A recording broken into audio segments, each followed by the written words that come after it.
হিংসা যদি মানুষের মধ্যে থাকে না, সেই হিংসা ক্রমে ক্রমে বর্ধিত হয়। হিংসা ক্রমে ক্রমে বর্ধিত হতে হতে সেই হিংসা মহাকামে রূপান্তরিত হয়ে যায়। সেই হিংসা আরো পরিবর্তিত হয়, আরো পরিবর্তিত হয়, পরিবর্তিত হতে হতে সেই হিংসার বীজ হৃদয়ের মধ্যে অঙ্কুরিত হতে হতে বিশাল মহিরুহ বৃক্ষে রূপান্তরিত হয়ে যায়। সব দিকে যাকে দেখি তাকেই হিংসুটে বলে মনে হয়, আর এই জগৎময় হিংসা করতে থাকি। তেমনই একটি রূপরেখা তৈরি হয়েছিল এই হিরণ্যকশিপুর হৃদয়ের মধ্যে। বলো রাধে রাধে। ভগবানের প্রতি হিংসা ছিল হিরণ্যকশিপুর। কার প্রতি হিংসা? ভগবানের প্রতি হিংসা। এই ভগবানের প্রতি হিংসা, সেই ভগবানের প্রতি হিংসাটি ক্রমে ক্রমে পরিবর্তিত হতে হতে হতে হতে এইরকম মহিরুহ হিংসা বৃক্ষে পরিণত হলো। যাকে দেখতেন তাকে দেখলেই এই যে রাজা হিরণ্যকশিপুর হৃদয়ের মধ্যে হিংসা হতো। এমন হিংসা শুরু করলো যে হিংসার কারণেই ব্রাহ্মণদেরকে ধরে ধরে মৃত্যুদণ্ড প্রদান করতেন। ব্রাহ্মণ গলায় পৈতা আছে দেখলেই তার গলা থেকে নামিয়ে দিতেন। বলো রাধে রাধে। ব্রাহ্মণ পৈতা পড়া বন্ধ করে দিলেন হিরণ্যকশিপুর ভয়ে। হিরণ্যকশিপু এত বড় পাপী ছিলেন, হিরণ্যকশিপুকে ভয় পেয়ে নারীগণ তার কপালে সিঁদুর রচনার কথা ভুলে যেতেন। কারণ অসুররা এত শত পছন্দ করে না, স্বামীর কল্যাণ অসুর পছন্দ করেন না।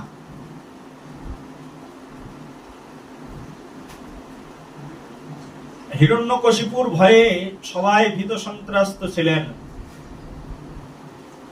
হিরণ্যকশিপুর হিংসা এতটাই বাড়লো যে সেই হিংসা নিজের পুত্রের উপরে গিয়ে পড়লো।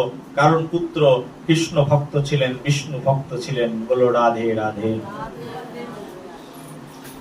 হিরণ্যকশিপুর হিংসা প্রথমে শুরু হলো কার প্রতি?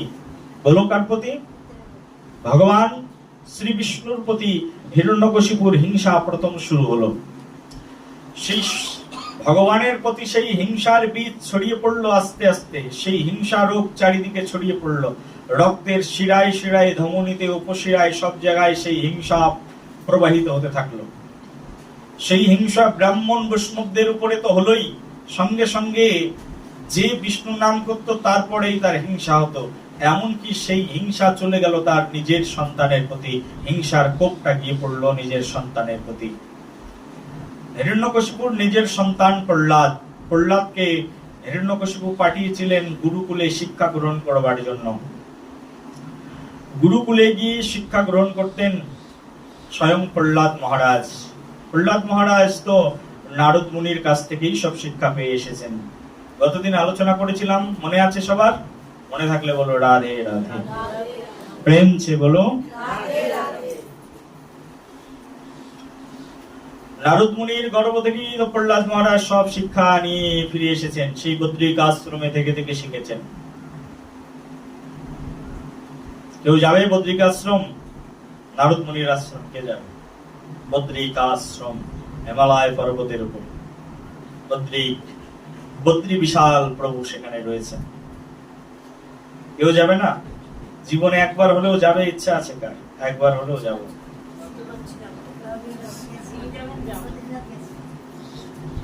দেখো, এই জগতে ইচ্ছা পোষণ করাটা সবচেয়ে বড় ব্যাপার। কেউ যদি মনে করে আমি বড় হয়ে পাইলট হব আর প্লেন চালাবো, সে যদি প্লেন অ্যাটলিস্ট নাও চালাতে পারে, কিন্তু মনে ইচ্ছা আছে আমি প্লেন উড়াবো, প্লেন চালাবো, সে প্লেন যদি নাও চালাতে পারে অন্তত মোটরসাইকেল চালালেও কিন্তু চালায়। কিন্তু যার মনে ইচ্ছাই নেই আমি কিছুই চালাবো না, তাহলে তার কিছুই হয় না। বলো রাধে রাধে। প্রেম ছে বলো। কোন ছাত্র ভাবছে এবার ম্যাথমেটিক্সে আমি 99 মার্কস পাবোই পাবো, হয়তো 99 পেল না, কিন্তু 69 সে পেয়ে গেল। একদিন না একদিন ওই 99 পাওয়ার ইচ্ছা থাকলে একদিন না একদিন 90 ঘরে সে পৌঁছাবে। সেই জন্য ইচ্ছা থাকাটাই সবচেয়ে বড় কথা। ভক্তদের হৃদয়ে ভগবানের কোনো বিষয়ে আলোচনা হলেই সঙ্গে সঙ্গে ইচ্ছা পোষণ করতে হয়। ভগবান হয়তো তোমার হাতটা দেখে ফেলেছেন, এখানে ভগবান আছেন কি নেই? হ্যাঁ, এই জগতে তোমাকে কেউ দেখুক আর না দেখুক, ভগবান তো দেখছে তুমি হাত তুলেছো তার ধামে যাওয়ার জন্য। এ জন্মে না হোক পরের জন্মে গেলেও যাবে। এই যে আজকে ভাগবত আসরে যারা হাত তুলেছো, সেই জন্য ভালো কিছু হলে সঙ্গে সঙ্গে সমর্থন জানাতে হয়, বলো রাধে রাধে। রাধে রাধে বললে সঙ্গে সঙ্গে সমর্থন জানিয়ে রাধে রাধে বলতে হয়। প্রেম চে বলো। ভালো কিছুর জন্য সব সময় হাত তুলতে হয়, আর খারাপ কিছুর জন্য সবসময় হাত নামিয়ে রাখো, খারাপটা যেন আমার সঙ্গে কখনোই না ঘটে। প্রেম চে বলো। বদ্রিকাশ্রমে যাবে, এবার কে কে যাবে? আর কখনোই যেন জীবনে ভুল না হয়, কখনোই হাত নামিয়ে রাখবে না। ভগবান তোমার হাতটা চিরজীবনের জন্য নামিয়ে দেবেন, বলো রাধে রাধে। হাতটা উঁচু করে রাখো, ভগবান সব সময় তোমাকে উঁচুর দিকে টেনে নেবেন, বলো রাধে রাধে। গৌর নিতাই সেই জন্য শিক্ষা দিয়েছেন, এই পাপিষ্ট শোন, কলির পাপিষ্টরা আমার কথা শোন। গৌর নিতাই শোন শোন, হাত সবসময় নিচে নামিয়ে রাখিস কেন? হ্যাঁ, অন্য যুগে হাত নিচে নামিয়ে রাখতিস, আমি কিছুই বলতাম না। দেখ, অন্য কোন যুগে আমি হাত উঁচু করে দাঁড়িয়ে থাকিনি, কিন্তু এই যুগে আমি দু হাত উঁচু করে দাঁড়িয়ে রয়েছি তোদেরকে তুলবার জন্য, বলো রাধে। হাত উঁচু করে দেখো,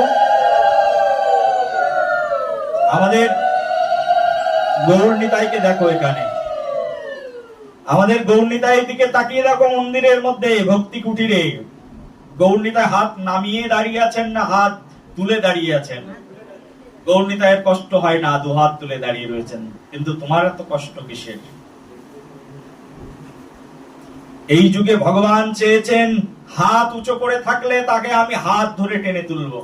হাত উঁচু রয়েছে তো, হাত উঁচু রয়েছে মানে ভগবান উপর থেকে আসছেন নিচে ধরবার জন্য। কাকে আগে ধরবে? যার হাত উঁচু আছে ভগবান তাকে আগে নাগাল পাবে, তাকে আগে পার করে দেবেন, বলো রাধে। তাকে আগে পার করে দেবেন।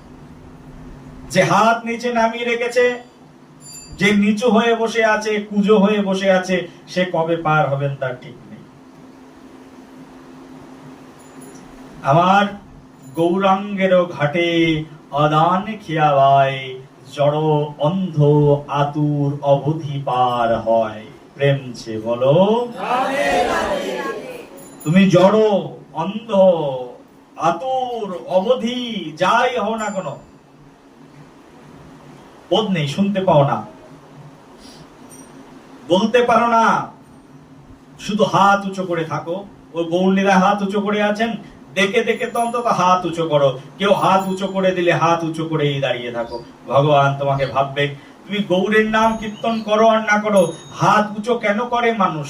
হাত উঁচু করে এই কারণে, যখন ভগবানের প্রসঙ্গ হয়, যখন ভগবানের জয় কীর্তন হয়, তখন মানুষ দু হাত উঁচু করে জয় কীর্তন করে, বলো গৌরাঙ্গ ভগবান কি।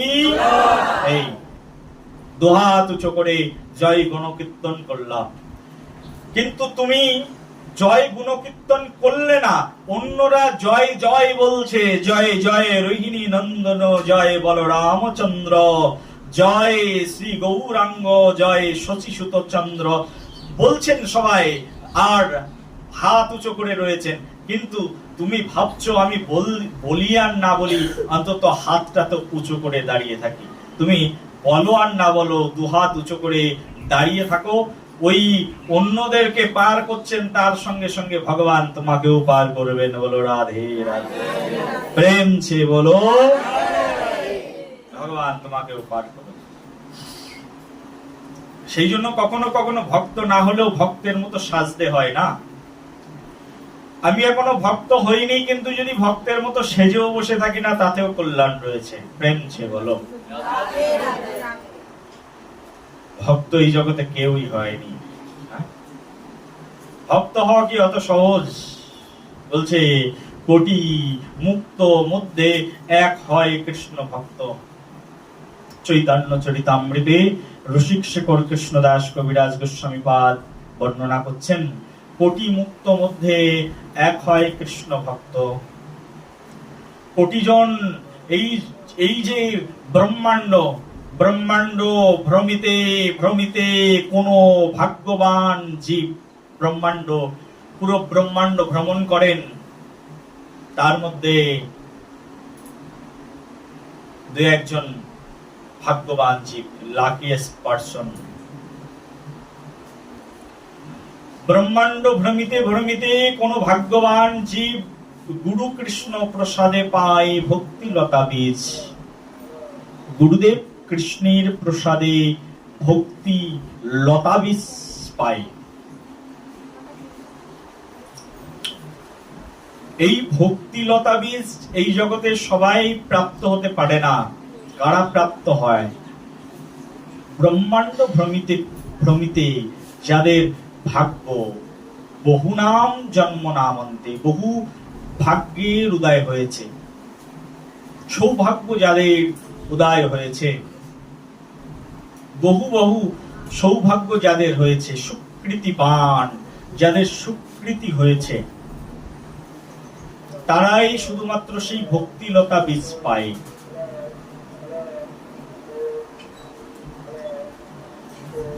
ধানের বীজ দেখেছো তো? পাটের বীজ দেখেছো? তিলের বীজ দেখেছো? হ্যাঁ, মাঠে ঘাটে কাজ করা কোনো মানুষ আছো? কোনদিন ধানের বীজ, তিলের বীজ, গমের বীজ লাগিয়েছো মাঠে?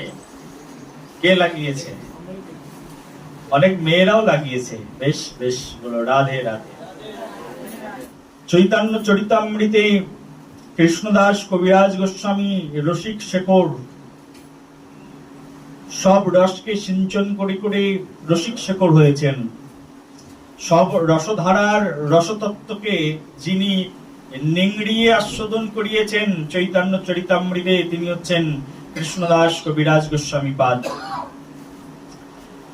এই কৃষ্ণদাস কবিরাজ গোস্বামী পাদ বলছেন, ব্রহ্মাণ্ড ভ্রমিতে কোন ভাগ্যবান জীব, ব্রহ্মাণ্ড ভ্রমণ করতে করতে কোন একজন ভাগ্যবান জীব গুরু কৃষ্ণ প্রসাদে পায় ভক্তি লতা বীজ। প্রসাদ দুইজনের, একজন হচ্ছেন গুরুদেব আর একজন হচ্ছে কৃষ্ণের প্রসাদ। গুরু কৃষ্ণ প্রসাদে পাই ভক্তি লতা বীজ। গুরুদেব এবং কৃষ্ণের প্রসাদ হলে ভক্তি লতা বীজ পাওয়া যায়। কবিরাজ গোস্বামীর প্রত্যেকটি কথায় এত এত মানে রয়েছে, যদি আমরা শুধু কবিরাজ গোস্বামীর একটি কথাকেই আস্বাদন করি তাহলে প্রহরের পর প্রহর চলে যায়। প্রেমছে বলো।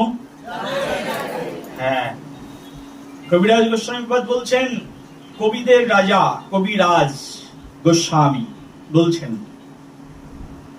গুরু কৃষ্ণ প্রসাদে পাই ভক্তি লতা বীজ।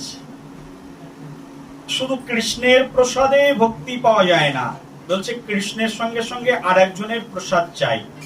কার প্রসাদ? বলছে গুরু প্রসাদ। শুধু কৃষ্ণ কৃপা করলে ভক্ত হওয়া যায় না, ভালো করে বুঝবে। শুধু কৃষ্ণ যদি কৃপা করেন কাউকে, সে ভক্ত হতে পারে না। ভক্ত হওয়ার জন্য তার গুরু কৃপারও প্রয়োজন রয়েছে। আর গুরু রূপে কৃষ্ণ কৃপা করেন ভক্তগণে। কৃষ্ণ স্বয়ং কাউকে কৃপা করার ইচ্ছা হলে তিনি গুরু রূপে এসে কৃপা করেন। গুরু রূপে কৃষ্ণ কৃপা করেন ভক্তগণে। চরিতামৃত বলছেন, জীবেরও নিস্তার লাগি নন্দসুত হরি, ভুবনে প্রকাশ হলেন গুরু রূপ ধরে। সমগ্র জগতের নিস্তার লাগি, এই সমগ্র ভুবন, এই বিশ্ব ব্রহ্মাণ্ড, এই জগৎ, এই জগতের নিস্তার লাগি, নিস্তার করবার জন্য নিস্তার লাগি নন্দসুত হরি। নন্দসুত, নন্দের পুত্র, সুত শব্দের অর্থ পুত্র, নন্দের পুত্র হরি, যাকে আমরা কৃষ্ণ বলে জানি, নন্দসুত হরি বলছেন, তিনি ভুবনে প্রকাশ হলেন গুরু রূপ ধরি। তিনি এই জগতের মধ্যে প্রকাশ হয়েছেন গুরু রূপ ধারণ করে। এই জগতে যত যত গুরুদেব আছেন তার মধ্যে কে বসে আছেন? তো তার মধ্যে যিনি বসে আছেন তিনি হচ্ছেন সাক্ষাৎ ভগবান শ্রীকৃষ্ণ, ব্রজ কিশোর, নটরাজ, নটকিশোর রাধারমণ লাল তার হৃদয়ের মধ্যে বসে আছেন। বলো রাধে রাধে। এই জগতে যত গুরুদেব আছেন তার হৃদয়ের মধ্যে ভগবান বসে আছেন। সেই জন্য কবিরাজ গোস্বামীপাদ বলছেন যে তুমি ভক্তিলতা বীজ চাও, যদি ভক্তিলতা বীজ চাও তাহলে তোমার প্রয়োজন কি? বলছেন গুরু কৃষ্ণ প্রসাদে পাই ভক্তিলতা বীজ। গুরুদেব এবং কৃষ্ণের প্রসাদ। শুধু কৃষ্ণ প্রসাদ বললেই যেটা মিটে যেত সেটাকে একটা শব্দ বাড়িয়ে দিয়ে কবিরাজ গোস্বামীপাদ বলছেন গুরু কৃষ্ণ। প্রথমে গুরু, তারপরে বলেছেন কৃষ্ণ। গুরু কৃষ্ণ প্রসাদে পায় ভক্তিলতা বীজ। আর এই ভক্তিলতা বীজ ব্রহ্মাণ্ড ভ্রমণ করতে করতে কোনো একজন পায়। সেই ভক্তিলতা বীজকে, গুরুদেবের কৃপারূপ বীজকে যদি প্রাপ্ত হওয়ার পরে সেই বীজ মন্ত্র, গুরুদেব কারোর কানের মধ্যে যে মন্ত্রটি দেন সেই মন্ত্রকে বলে বীজ মন্ত্র। এই বীজ মন্ত্র কখনো কাউকে বলতে নেই, কারণ এটা বীজ মন্ত্র, এটা আমার গুপ্ত ধন। এই গুপ্ত ধনের কথা শুধু এই গুপ্ত চাবি দিয়ে হৃদয়ের মধ্যে আটকে রাখতে হয়, কাউকে বলা যায় না। এই গুপ্ত ধন, এই গুপ্ত বীজ আমি, আমার গুরুদেব আমার ক্ষেত্রের মধ্যে ফেলেছেন। এখন আমি এই ক্ষেত্রটিকে উর্বর করে, এই ক্ষেত্রের পরিচর্যা করতে করতে, এই ভক্তিলতা বীজকে আস্বাদন করতে করতে, শ্রী গুরুর সান্নিধ্য পেতে পেতে, শ্রী গুরুর সান্নিধ্য পেতে পেতে, শ্রী গুরুদেবের সঙ্গ করতে করতে করতে করতে একদিন এই ভক্তিলতা বীজটা আস্তে আস্তে অঙ্কুরোদ্গম হবে। এই বীজটা আস্তে আস্তে বৃক্ষে পরিণত হবে। এই বৃক্ষটা মহিরুহ বৃক্ষে পরিণত হবে। মহিরুহ বৃক্ষে পরিণত হয়ে সেই মহিরুহ বৃক্ষ থেকে এবার ফুল দেখা যাবে। সেই ফুল থেকে ফল হবে। সেই ফল পেকে পেকে খসে খসে পড়বে। জগৎ জীব আস্বাদন করবে, তাতে জগৎ জীব ধন্য হয়ে যাবে। বলো নিতাই গৌর প্রেমানন্দে হরি হরি। এই হচ্ছে শাস্ত্রের সিদ্ধান্ত। সমগ্র নিখিল শাস্ত্র এই সিদ্ধান্ত দিয়েছেন। ভারত ভূমিতে হইল মনুষ্য জন্ম, যার জন্ম সার্থক করি করো পর উপকার। তোমার ভারত ভূমিতে জন্ম হয়েছে, তাহলে জন্ম সার্থক করে পরের উপকার করো। পরের উপকার কি করে করব? এই জপের মালা নিয়ে লোকের বাড়িতে বাড়িতে গিয়ে বললাম জপ করো, গীতা নিয়ে মানুষের বাড়িতে বাড়িতে গিয়ে বললাম গীতা পড়ো, নিজে আচরণ করি না। কই, এর মাধ্যম দিয়ে জগতের উপকার হয় না। জগতের উপকার কি করে হয়? কেউ কেউ তো খোলা ফেসবুকের মধ্যে, খোলা ইউটিউবের মধ্যে যেমন খুশি তেমন বলে দিচ্ছেন যে জগতের কল্যাণ মানে বেশি বেশি করে প্রচার করো। কই, প্রচার মানে কি? আপনি না আচরি ধর্ম শিখানো না যায়, এই তো সিদ্ধান্ত গীতা ভাগবতে গায়। বলো রাধে রাধে। কেউ কেউ আচার করেন, কেহ না করেন প্রচার। প্রচার করেন, কেহ না করেন আচার। আচার প্রচার কাজের করো দুই কার্য। তুমি জগতের গুরু, তুমি জগত আর্য। বলো রাধে রাধে। মুখে বলেই যাচ্ছি, কাজে নেই, সেই আচরণে কোনো ফল হবে না। শাস্ত্র বলছেন আপনি আচরে কেহ না করেন প্রচার। অনেকে আছেন যারা আচরণ করেন কিন্তু প্রচার করে না। বলছে সেটাও খুব খারাপ। নিজে করছো কিন্তু মানুষকে কেন শেখাচ্ছ না? এটা তোমার কৃপণতা। নিজে জানো, অন্যকে জানাচ্ছ না, এটা কৃপণতা। সেই জন্য আচার করেন কেহ, না করেন প্রচার। আবার কেউ আছে প্রচার করেন তবে না করেন আচার। শুধু প্রচার করেন, মুখে বড় বড় কথা, ভিতরে একেবারে ঠং ঠং ঠং করছে, খালি কলসি বাজে বেশি। বলো রাধে রাধে। বাইরে বাইরে লোক দেখানো, এই যে আমি এটা করি, তুমি এটা কেন করছো না? করো করো করো। সেই জন্য আচার করেন কেহ, না করেন প্রচার। আর প্রচার করেন কেহ, না করেন আচার। মহাপ্রভু বললেন না, না এরকম নয়। ভারত ভূমিতে হইল মনুষ্য জন্ম, যার জন্ম সার্থক করি করো পর উপকার। ভারত ভূমিতে জন্ম হয়েছে মানে জন্ম সার্থক করে পরের উপকার করো, অন্যের উপকার করো, অন্যের জন্য কাজ করো। ভারত ভূমিতে জন্ম হয়েছে কি করে অন্যের উপকার করব? অন্যের উপকার করবার জন্য বীজটাকে ভালো করে তোমার হৃদয়ের মধ্যে প্রতিপালন করো, গুরুর সঙ্গ করো, গুরু বৈষ্ণব যারা আছে তাদের আনুগত্যে সেবা করো। আজ্ঞায় করিব সেবা চরণার বৃন্দ, বলো রাধে রাধে। এই আজ্ঞায় করিব সেবা চরণার বৃন্দ। বীজ পেয়েছি গুরুদেবের কাছ থেকে, মন্ত্র পেয়েছি, এবার মন্ত্র পেয়ে কি করব? ওই বীজটাকে বড় করো। বীজটা পেয়েছো না গুরুদেবের কাছ থেকে, বীজটাকে এবার বড় করো। বীজ থেকে চারা হয়েছে, চারাটাকে চারিদিকে ফেন্সি দাও, বেড়া দাও, চারাটাকে বড় করো। চারাটাকে বড় করতে করতে অনেক বড় হয়ে যাবে, ওই গাছ থেকে ফল হবে, আর সেই ফল পেকে পেকে যখন পড়বে, পরিপক্ক অবস্থা যখন ঘটবে কোনো জীবের, পেকে পেকে যখন ফলগুলো পড়বে ধরণীর বক্ষে, আর সব সেই পাকা পাকা ফলগুলো, উৎকৃষ্ট উৎকৃষ্ট ফলগুলো পাখিরা এসে খাবে, অন্য অন্য প্রাণীকুল এসে খাবে, উৎকৃষ্ট মানুষ এসে খাবে। আর সেটা যখন তারা আস্বাদন করবে, পাকা ফল খেয়ে যত আনন্দ, কাঁচা ফল কার্বাইড দিয়ে পাকিয়ে খেয়ে সে আনন্দ নেই। প্রেমছে বলো কোনটা বেশি মজাদার বলো? ফল পেকে গেছে, টস টসে হয়ে গেছে গাছে, এই তো আমের সিজনে আম পেকেছে, আর আম পেকে এমন পেকেছে একেবারে টস টসে হয়ে গেছে, আম এবার খসে পড়বে পড়বে ভাব।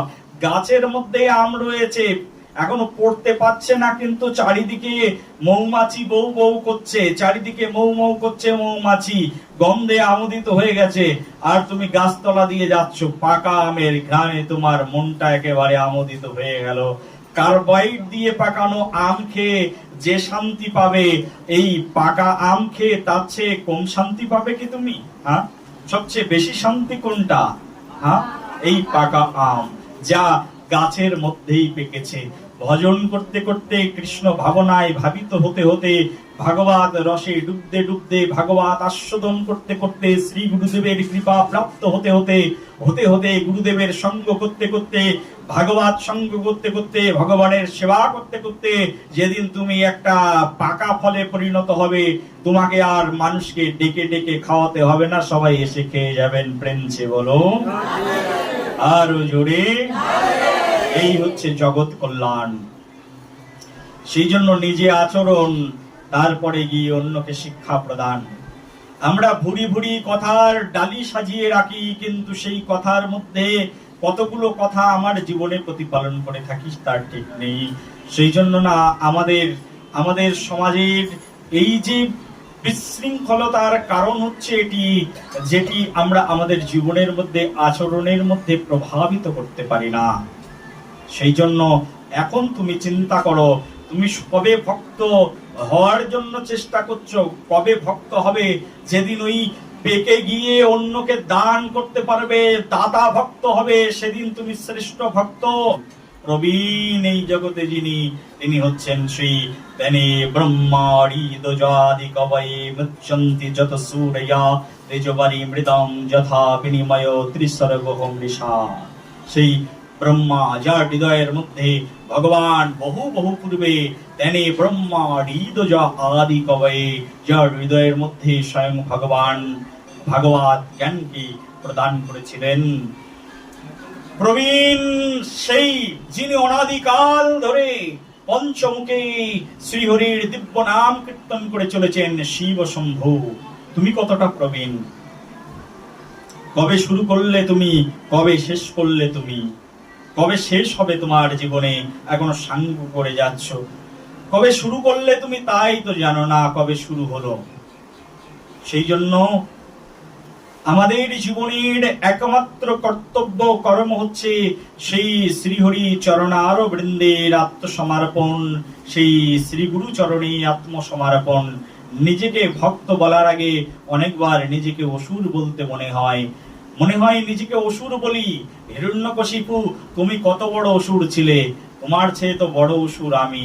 তুমি না হয় অমরত্ব লাভের আশায় অনেক ছল করেছিলে, তার চেয়ে বেশি ছল তো আমি করি। প্রতিটি ক্ষণে, প্রতিটি মুহূর্তে, প্রতিটি সময়ে, শ্বাস প্রশ্বাসে, প্রত্যেকটি সময়ে ছলনা ছলনা আর ছলনা। হিরণ্যকশিপু তুমি কতটা ছলনা করেছিলে? তুমি তো ব্রহ্মার সঙ্গে ছলনা করে স্বল্প সময়ের জন্য এই অল্প কিছু বর চেয়ে নিয়েছিলে। তুমি স্বল্প সময়ের জন্য জগৎ জীবের মাঝখানে রাজত্ব করে তাদের মধ্যে আসুরত্ব বৃদ্ধি করবার চেষ্টা করেছিলে। আর আমি তো প্রত্যেকটি মুহূর্তে মুহূর্তে আসুরিক বৃত্তিকে হৃদয়ের মধ্যে পোষণ করি। আমি নিজে কি একটা হিরণ্যকশিপু নই? বলো, হ্যাঁ বলো, রাধে রাধে। কি মনে করো নিজেকে? ভক্ত? আমি তো আমাকে নিজেকে মনে করি আমি নিজে কত বড় হিরণ্যকশিপু। হে হিরণ্যকশিপু, তোমাকে কোথায় দেখবো? আমার অন্তরের মধ্যেই তো হিরণ্যকশিপুর চেয়ে বড় অসুর বসে আছে। আর হিরণ্যকশিপু খুঁজতে কোথায় যাও? আমার হৃদয়ের মধ্যে নৃসিংহদেবের আবির্ভাব প্রয়োজন আজকের এই দিনে, কারণ আমি তো বড় অসুর। আমার হৃদয়ের মধ্যে হে নরসিংহ রূপ ধারণ করে প্রভু এসো। তুমি আমার হৃদয় মন্দিরে এসে বসো, আর তোমার সেই নখার বৃন্দ দিয়ে শিলা টঙ্ক নখালয়ে, তোমার সেই নখার বৃন্দ দিয়ে আমার হৃদয়ের সকল কলুষতা মলিনত্বটাকে তুমি দূরীভূত করে দাও। এই প্রার্থনা করো আজকের এই দিনে। প্রেম চেয়ে বলো, আমার চেয়ে বড় অসুর আছে নাকি? হিরণ্যকশিপুর চেয়ে বড় অসুর তো আমি। হে প্রভু, এসো তুমি আমার হৃদয় মন্দিরের মধ্যে প্রতিস্থাপিত হয়ে যাও। হে ভগবান, হে পরমানন্দ মাধব, হে অখিল জগতের সারথিসার মূর্তি, এসো না আমার হৃদয় মন্দিরে, এখানেই বসে পড়ো। আমার এই বাইরের তৈরি করা আসনে বসতে হবে না তোমাকে, আমার এই হৃদয় আসনে বসে যাও। আর আমার প্রত্যেকটি মুহূর্তে মুহূর্তে আমার কত কুভাবনা, প্রত্যেকটি সেকেন্ডে সেকেন্ডে আমার হৃদয়ের ভিতরে কত কুবাসনা। হিরণ্যকশিপুর এত বাসনা ছিল কিনা জানি না, যে আমার হৃদয়ের মধ্যে, আমার এই যে মনোহর বাবাজি, আমার হৃদয়ের মধ্যে যত বাসনা আছে, কুবাসনা, এত বাসনা এই হিরণ্যকশিপু বেচারি ছিল কিনা আমি নিজেই জানি না। বলো রাধে রাধে। প্রেম সে বলো আরো জোরে। এই হিরণ্যকশিপুর তো এমন সৌভাগ্য ছিল, ভগবানের হাতেই মৃত্যুবরণ করেছে। আমি কোন মহাকালের হাতে মৃত্যুবরণ করব নিজেই জানি না। বলো রাধে রাধে।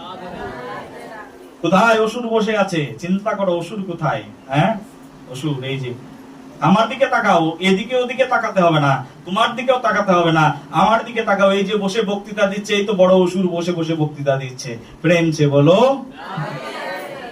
অসুর কোথায় খুঁজবে? অসুর তো অন্তরের মধ্যেই বসে আছে।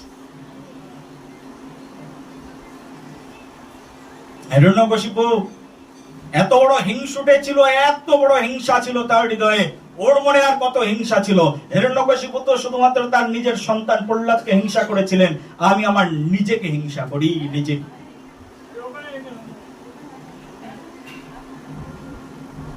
হিংসার পরিমাণ এইরকম। এই হাত, আমার এই হাত, এই হাতকে হিংসা করে। এই চোখ, এই চোখকে হিংসা করে। হিংসা তো আমার নিজের মধ্যেই। হিরণ্যকশিপু তুমি আর কত বড় হিংসুটে ছিলে? হিরণ্যকশিপুর পতনের কারণ হচ্ছে হিংসা। বিষ্ণুকে হিংসা করেছিল, তার নিজের পুত্র প্রহ্লাদকে হিংসা করেছিল, ব্রাহ্মণে হিংসা করেছিল, বৈষ্ণবে হিংসা করেছিল, ভূদেবীর প্রতি হিংসা করেছিল, দেবতাদের প্রতি হিংসা করেছিল। হিংসা করতে হিরণ্যকশিপুর কোথাও বাদ ছিল না। তুমি চিন্তা করে দেখো, তোমার হিংসাটা হিরণ্যকশিপুর মতো কিনা? চিন্তা করে দেখো, তোমার হিংসাটা হিরণ্যকশিপুর মতো কিনা? তুমি কাকে হিংসা না করতে রেখেছো? বাড়ির পাশে একজন উন্নতি করছে, তাকে দেখে হিংসা করো। কেউ তোমার চেয়ে ভালো কাপড় পরলে তাকে দেখে হিংসা করো। কেউ তোমার চেয়ে ভালো সাজলে তাকে দেখলে তুমি হিংসা করো। স্বয়ং প্রধানমন্ত্রীকে দেখে হিংসা করো, মুখ্যমন্ত্রীকে দেখলে হিংসা করো। হিংসা করতে কোন স্তরে তোমার কমতি রয়েছে? হিংসা, হিংসায় হৃদয় ভরে রয়েছে হিংসা। ভগবান হিরণ্যকশিপুকে হত্যা করে সেই হিংসাকে চিরজীবনের জন্য নাশ করে দিয়েছিলেন। তোমার হৃদয়ের হিংসা কে নাশ করে দেবে? তোমার হৃদয়ের হিংসা কার ক্ষমতা আছে নাশ করবার? সেই জন্য প্রভু নরসিংহ রূপ, হে প্রভু আমার হৃদ মন্দিরে প্রতিস্থাপিত হয়ে আমার জীবনের চলার পথের জন্ম জন্মান্তরের বহু বহু জন্মের কোটি কোটি জন্মের শত জন্মার্জিত পাপ রাশিকে ধ্বংস করে দাও, সব হিংসাকে তোমার চরণে নিয়ে এসো প্রভু। বলো রাধে রাধে। বলো নৃসিংহদেব ভগবান কি, বলো প্রহ্লাদ মহারাজ কি। হে প্রভু, আমার হিংসাকে বিদূরিত করে দাও। হিরণ্যকশিপু এমন হিংসা শুরু করলেন, স্বয়ং প্রহ্লাদ মহারাজ ষণ্ড অমর্কের পাঠশালায় পড়তেন। গতদিন আলোচনা করেছিলাম, ষণ্ড অমর্কের পাঠশালা থেকে প্রহ্লাদ মহারাজ ফিরে এসেছেন, তার পিতার কোলের উপরে বসিয়েছেন বাবা সন্তানকে স্নেহ বশত। স্নেহ এই জগতের, এই যে সন্তানের প্রতি স্নেহ, এটাকে স্নেহ বলাই যায় না, এটাকে বলা যায় মোহ। নাতিপুতির প্রতি ভালোবাসা মোহ, সন্তানের প্রতি ভালোবাসা মোহ, স্নেহ নয়। স্নেহ এমন বস্তু যা একজন ব্যক্তিকে সুশিক্ষা প্রদান করতে পারে, তাই হচ্ছে স্নেহ। স্নেহ যদি কোনো মানুষকে বিগড়ে দেয় তাহলে সেটাকে বলে মোহ। তোমার ভালোবাসায় তোমার ছেলে মাছ খায়, মাংস খায়, তোমার ভালোবাসায় তোমার ছেলে তোমার মেয়ে কৃষ্ণ ভজনের পথ থেকে অন্যদিকে চলে যায়, এটাকে বলে মোহ, এটাকে স্নেহ বলে না। স্নেহ কি? স্নেহ, মমতা, ভালোবাসা, সে তো এমন বস্তু, সে তো এমন বস্তু যা কৃষ্ণ চরণার বৃন্দে, কৃষ্ণের হৃদয়কে, কৃষ্ণের চরণার বৃন্দকে প্রাপ্ত করিয়ে দেয়। মোহ এমন বস্তু যা কৃষ্ণের চরণ বন্দনা থেকে আমাদেরকে দূরে সরিয়ে দেয়, তাই বলে মোহ। জীব মাত্রই মোহিত হয়ে আছে, জীব মাত্রই মোহিত হয়ে আছে। আর এই মোহ থেকে দূর হওয়ার জন্য জীব শ্রী গুরুদেবের কাছে গিয়ে প্রার্থনা করেন, বন্দে গুরু শ্রী চরণার বৃন্দ। সংসার দাবানল লীড় লোক ত্রাণায় কারুণ্য ঘন ঘনত্তম প্রাপ্তস্য কল্যাণ গুণার্ণবস্য বন্দে গুরু শ্রী চরণার বৃন্দ। সংসার দাবানল থেকে গুরুদেব আমাকে উদ্ধার করো। দাবানলের মধ্যে আছি, সংসারটা বিশাল দাবানল, দাবানল থেকে আমাকে উদ্ধার করো। আমি উদ্ধার হতে চাই, মুক্ত হতে চাই।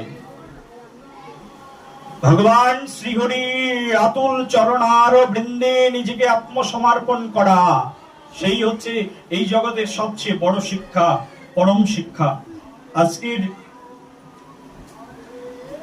এই যে মহতি দিন, আজকের এই যে পুত পবিত্র মহেন্দ্রক্ষণ, স্বয়ং ভগবান প্রভু নরসিংহ রূপে আবির্ভূত হয়েছিলেন আজকের এই পুত পবিত্র মুহূর্তে। কতজন জানেন নৃসিংহদেবের কথা? এই পান্না ঝিলে আমি যখন প্রথমে আসি, এই বারাসাতের এই পান্না ঝিল অঞ্চলে প্রথম যখন নৃসিংহদেবের চতুর্দশীর আয়োজন করি এই বারাসাতের বুকে, তখন একজন মানুষ জানতেন না নরসিংহ চতুর্দশী বলে কোনো ব্রত আছে। নৃসিংহদেবের গান গাইতে হয়, একজন মানুষ জানতেন না নৃসিংহদেব বলে একজন ভগবান আছেন, যে তার গান গাওয়া যায়, তার কাছে প্রার্থনা করা যায়। সমগ্র বিশ্ব মোহিত হয়ে আছে, ভক্তি থেকে দূরে সরে আছে, কিন্তু নিজেকে ভক্ত ভাবে জাহির করে চলেছে, ভক্তি থেকে বহু বহু যোজন দূরে আছে। এই যে এই পাশেই হরিনাম কীর্তন হচ্ছে, নরসিংহ চতুর্দশী উপলক্ষে অধিবাস শুরু হয়েছে। ওখানে কমিটির 50 জন মানুষ থাকলে 5 জন লোক জানেন না নরসিংহ চতুর্দশী ব্রত কাকে বলে। মোহিত হয়ে আছি, মায়া মোহিত হয়ে আছি, মায়া আমাদেরকে মোহিত করে রেখেছেন, বিভ্রান্ত করে রেখেছেন। আমরা বুঝতে পারি না এই জগৎটা, জগৎ সংসারের প্রকৃত মর্ম কি। আমরা বুঝতে পারি না এই জগৎ সংসারের প্রকৃত মানদণ্ড কি। আমরা জানি না এই জগতে আমার কর্তব্য কর্ম কি। মোহিত হয়ে রয়েছি, মোহিত, মায়া মোহিত ভাব, মায়া মোহিত ভাব। এই যে এটাকে বলে মোহ। প্রেম সে বলো, কে মোহিত নেই এখানে? সবাই মোহিত হয়ে আছি। ভাগবত কথা শুনতে শুনতে মোহিত হয়ে গেলাম, মোহিত হয়ে আছি। ভাগবতে মোহিত হয়ে গেলাম না, ভাগবত বক্তা আমাকে মোহিত করে রেখেছেন, তাই মোহিত হয়ে গেলাম। সংসার করতে করতে সংসারে মোহিত হয়ে গেলাম, সংসারে ডুবে গেলাম। ডুবতেই থাকি, সবসময় ডুবতেই থাকি। ডুবতে আমাদের যত ভালো লাগে, উঠতে অতটা ভালো লাগে না। বলো রাধে রাধে। ডুবতেই ভালো লাগে সব সময় সংসারে জীবের, শুধু ডুবেই গেলাম। এই জগৎ সংসারে কতবার ডুবছি। রাজা যেন দণ্ডদানে পাপীরে ডুবায়। রাজা দণ্ডদান করে যেমন পাপীকে ডুবাতে থাকে, তেমন করে ডুবছি।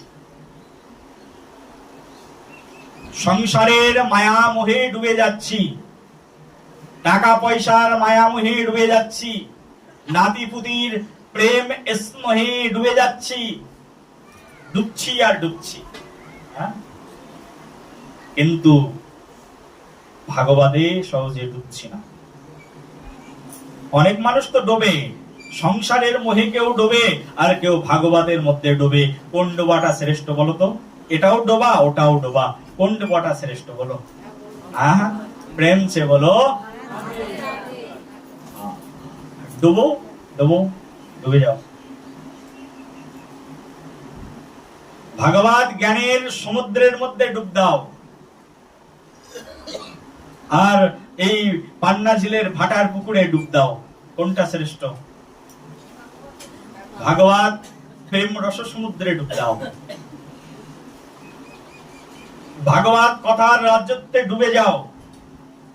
এখানে যত ডুববে তত শান্তি পাবে, আর ওখানে যত ডুববে তত অশান্তি পাবে। ওখানে ডুবলে তোমার জন্য নরক, আর এখানে ডুবলে তোমার জন্য বৈকুণ্ঠ। ওখানে ডুবলে তোমার গতি অধ, আর এখানে ডুবলে তোমার গতি ঊর্ধ্ব। ডুবার ভিতরে এটাই পার্থক্য। ওখানে ডুবলে এই গতি, আর এখানে ডুবলে এই গতি।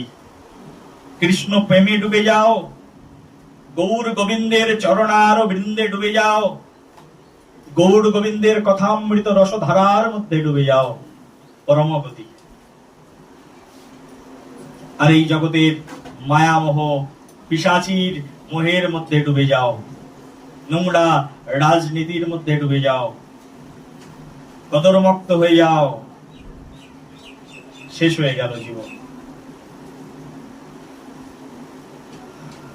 গায়ে অনেক ময়লা মেখেছে, জল দিয়ে স্নান করো, ময়লা চলে গেল। হৃদয়ের মধ্যে বহু বহু জন্মের ময়লা মেখেছে, কি দিয়ে স্নান করবে? এই ভাগবত দিয়ে স্নান করো। বলো রাধে রাধে। গায়ে অনেক ময়লা মাখিয়ে ফেলেছি আমি, স্নান করো। কোথায়? সমুদ্রে গিয়ে স্নান করো, গায়ের ময়লা চলে যাবে। কিন্তু বহু জন্ম ঘুরতে ঘুরতে ঘুরতে ঘুরতে এত ময়লা আমার হৃদয়ের মধ্যে জমে গেছে না, এত কুটিলতা, এত জটিলতা আমার হৃদয়ের মধ্যে জন্মে গেছে, এত ময়লা মেখে ফেলেছি, এত আবর্জনার ডাস্টবিনে আমি নিজেকে জর্জরিত করে রেখেছি। এই ময়লা থেকে রক্ষা পাবে কি করে? এই ময়লা কোন ডিটারজেন্ট দিয়ে তুমি ধোবে বলো? এই জগতের কোন ডিটারজেন্ট দিয়ে এই ময়লাকে পরিষ্কার করা যায় না। এই ময়লাকে পরিষ্কার করবার জন্য একমাত্র একটা ডিটারজেন্টের দরকার। এই ময়লাকে পরিষ্কার করবার জন্য একটা বস্তু দরকার, সেটা হচ্ছে ভাগবত প্রেম। সেটা হচ্ছে এই ভাগবতীয় কথামৃত রসধারা, যা শ্রী গুরুদেব তার মুখার বৃন্দ দিয়ে উচ্চারণ করেন। ভাগবত তাও সবার মুখ থেকে নয়, বৈষ্ণব মুখত গৃণং পুতং হরিকথামৃতম। যদি অবৈষ্ণবের মুখ থেকে শ্রবণ করো, বলছে অবৈষ্ণবের মুখ থেকে যদি বৈষ্ণব কথা, কৃষ্ণ কথা শ্রবণ করো, অবৈষ্ণব মুখত গৃণং পুতং হরিকথামৃতম সর্বোচ্ছিষ্ট বিষপয়। ও বৈষ্ণবের মুখের নয়, স্বয়ং গুরুদেবের মুখ থেকে শ্রবণ করো, স্বয়ং ভাগবত মাধুরী উত্তম ব্যক্তির মুখ থেকে শ্রবণ করো। সেই শ্রবণ মাধুরীমা হৃদয়ের মধ্যে কর্ণরন্ধ্রের মধ্যে গিয়ে প্রবেশ করে সেই হৃদয়ের মধ্যে গিয়ে বারবার আঘাত হানতে থাকবে। বারবার আঘাতে আমার হৃদয় বিশাল পাপের প্রাচীরে পরিণত হয়েছে। এত এত ভাগবত কথা এসে আমার হৃদয়কে আঘাত করবে। বারবার আঘাত করতে করতে সেই পাপের প্রাচুর্য একেবারে ভেঙে ছিন্ন বিচ্ছিন্ন হয়ে যাবে, তখন তুমি এক নিখিল পরমাত্মা পরমেশ্বর পরমানন্দ মাধবকে তোমার সেই হৃদয় রূপ দর্পণেই দেখে ফেলবে। বলো রাধে রাধে। ভগবানকে দর্শন করে ফেলবে সেই হৃদয় রূপ দর্পণ। দেখো, মানুষের সবচেয়ে বড় আয়নাটা কিন্তু তার কাছেই রয়েছে। মানুষকে নিজেকে পরিমাপ করবার জন্য, নিজেকে বিচার করবার জন্য, নিজেকে চিনবার জন্য অন্য কোথায় যাওয়ার প্রয়োজন হয় না। নিজেকে চিনবার জন্য, নিজেকে জানবার জন্য তোমার কাছে একটা আয়না রয়েছে। সেই আয়নাটা তুমি তোমার দিকে ধরো, তুমি ধরে দেখো তুমি কত বড় মহান ব্যক্তিত্বে পরিণত হয়েছো। তোমার আয়নাটা তুমি একবার তোমার দিকে ধরে তো দেখো, তুমি কত বড় মহৎ কাজে ব্রতী হয়েছো। তুমি নিজের দিকে তোমার আয়নাটা ধরে দেখো, তুমি কি ভালো কাজ করছো আর কি খারাপ কাজ করছো। প্রত্যেকটি মুহূর্তে মুহূর্তে, প্রত্যেকটি ক্ষণে ক্ষণে, প্রত্যেকটি সময়ে সময়ে কত অপরাধের প্রাচুর্য, কত অপরাধের পাহাড় গড়ে চলেছি। পাহাড়, ওই যে বললাম না, ছোট ছোট বালুকণা বিন্দু বিন্দু জল গড়ি তোলে মহাদেশে সাগর তল। বিশাল সাগর হয়ে গেছে, পাপের সমুদ্রে পরিণত হয়ে গেছে। এই বিশাল পাপরাশিকে একমাত্র ধ্বংস যিনি করিয়ে দিতে পারেন তিনি হচ্ছেন স্বয়ং হিরণ্যকশিপুর, যিনি হৃদয় বিদারক সেই ভগবান নরসিংহ অবতার। হৃদয়ের কোটি কোটি জন্মের পাপকে যিনি ছেঁচে ফেলে দিতে পারেন। সমুদ্র ছেঁচা সম্ভব নাকি? কেউ যদি মনে করে সমুদ্র ছেঁচে ফেলবো, সম্ভব হবে? এই বলো মায়েরা, সম্ভব হবে কোনোদিন? প্রেমছে বলো। হ্যাঁ, সমুদ্র ছেঁচা যায় নাকি? ছোট খাল বিল ছেঁচে সেখান থেকে ডাঙা বানিয়ে দাও, সমুদ্র ছেঁচতে পারবে তুমি? কিন্তু সমুদ্রের উপর দিয়ে স্বয়ং ভগবান রামচন্দ্র রঘুবীর হেঁটে চলে গেলেন সমুদ্রের উপর দিয়ে। তুমি পারবে হেঁটে যেতে? সমুদ্র পার হয়ে চলে গেলেন হনুমান একটা মন্ত্র উচ্চারণ করে। ভগবান স্বয়ং মন্ত্র যার থেকে জন্ম হয়েছে, স্বয়ং রাম থেকে মন্ত্রের জন্ম, তাই না? মন্ত্রের জন্ম কোথা থেকে? রাম থেকে। রকারে রক্ত বর্ণাশ্চিত গোপালেন নিরপিত হা। র শব্দের এরকম মহিমা।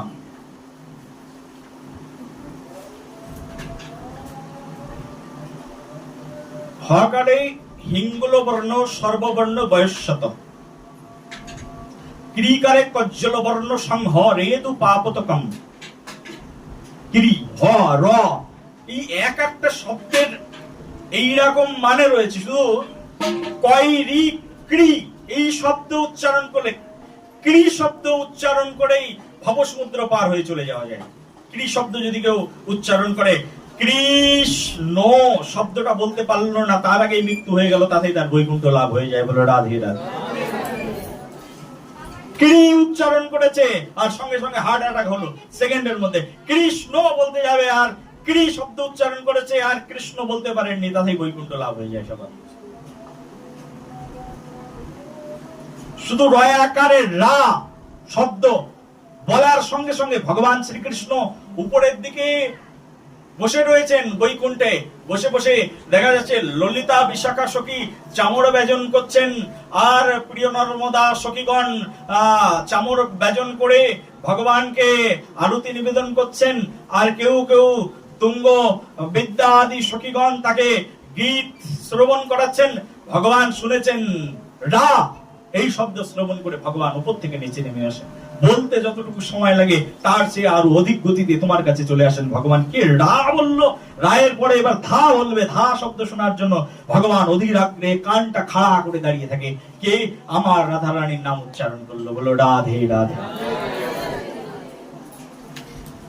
এত সহজ সেই ভগবানকে প্রাপ্ত হওয়া। সেই রাম, সেই রাধা, সেই রাম, সেই মূর্তি, সেই শব্দ উচ্চারণ করে হনুমান এক শব্দ উচ্চারণ করে, মন্ত্রে এরকম শক্তি, এক মন্ত্রের শক্তিতে সেই হনুমান সমুদ্রের উপর দিয়ে এক লাফ দিয়ে সমুদ্র পার হয়ে লঙ্কায় চলে গেলেন। আর স্বয়ং ভগবান যেতে পারছেন না, কারণ ভগবান নিজের নামের শক্তিটাই জানেন না। বলো রাধে। প্রেম যে বলো। যা ভগবান জানেন না তা ভগবানের ভক্ত জানেন, যা ভগবান জানেন না তা ভাগবত জানেন। ভগবানের এক রূপ, এই ভাগবত রূপ। ভাগবত রূপটা হচ্ছে ভগবানের জ্ঞানময় স্বরূপ, বিজ্ঞ স্বরূপ, রসময় স্বরূপ, রসিক স্বরূপ। ভাগবত স্বরূপটা হচ্ছে ভগবানের আস্বাদনের এই কলিযুগের সর্বশ্রেষ্ঠ স্বরূপ ভাগবত রূপ। এই যে শুনতে কেমন লাগছে ভাগবত? শুনে জ্ঞান হচ্ছে না শিক্ষা হচ্ছে? বলো হচ্ছে? বলে বলো রাধে রাধে। না হলে চুপচাপ থাকো, মুখে আঙুল দিয়ে থাকো, কিছুই হলো না আমার এই জগতে। হ্যাঁ, বলো রাধে রাধে। এই ভাগবত অমৃত ধারা, রসধারা, পীযুষ ধারা, অমৃত কথা। জগৎজীব যদি ভাগবত মুখী না হয়, তার সব সব ব্যর্থ চলে। ভগবান নরসিংহদেব এই মূর্তিমন্ত হয়েছেন। হিরণ্যকশিপু স্বয়ং হিংসার প্রতীক। হিংসার প্রতীক। হিংসা করতে করতে হিরণ্যকশিপুর হিংসাটা দেখুন। প্রহ্লাদকে ডেকেছেন হিরণ্যকশিপু, রেডি করে ফেলেন, নিয়ে আসেন, সাতটা শুরু করে দেবো। হ্যাঁ, হিরণ্যকশিপু ডেকে এনেছেন প্রহ্লাদকে। প্রহ্লাদ আমার কোলের উপরে বসো। প্রহ্লাদ কোলের উপরে বসেছেন। প্রহ্লাদ, বাবা কি শিখেছো তুমি গুরুকুল থেকে?